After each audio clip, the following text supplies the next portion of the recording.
Hello नमस्कार दोस्तों, स्वागत है आपके हमारे फिर से एक नए वीडियो में। दोस्तों मैं आपको बताना चाहता हूं कि आप लोग जो वीडियो क्लिप देख रहे हैं दबंग स्टार खेसारी लाल यादव जी, सुभी शर्मा और अयाज खान का जो ये वाला वीडियो क्लिप है यानी लंदन यानी जिम में से वायरल हो रहा है, जहां पे लंदन में खेसारी लाल यादव जी अपने नई फिल्म की शूटिंग करने के लिए पहुँच गए हैं।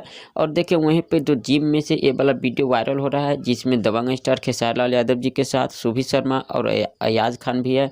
और देखिए वहाँ लंदन का जिम कैसा है, और इसी तरह से जिम करते हैं दबंग स्टार खेसारी लाल यादव जी ने। और जहाँ पर भी शूटिंग करने के लिए पहुँचते हैं दबंग स्टार खेसारी लाल यादव जी, वहाँ काफ़ी ज़्यादा मेहनत करते हैं और काफ़ी ज़्यादा मेहनत करते हैं।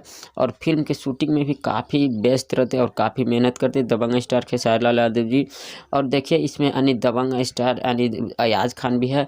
और एक लाडला 2 फिल्म की शूटिंग यानी बहुत जल्दी शोरों से हो रहा है वहाँ लंदन में, ज़ोरों शोरों से, जिसमें ये दबंग स्टार खेसारी लाल यादव जी होंगे और विलन के रोल उसमें लेंगे अयाज खान ने। दोस्तों आप लोग का ये वाला वीडियो क्लिप कैसा लगा नीचे हमें कमेंट करके ज़रूर बताएगा।